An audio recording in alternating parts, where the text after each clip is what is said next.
উর্বশী মাইয়ারে তোর কলসির ভেতর কি খাঁটি গরুর দুধ বেচতে এনেছি।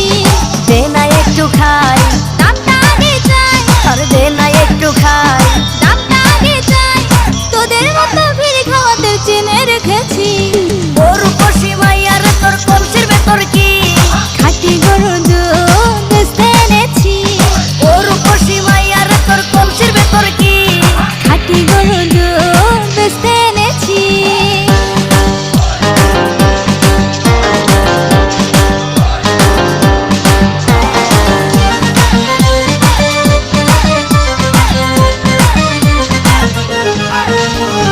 তোর দুধেতে আছে পানি, আমি কিন্তু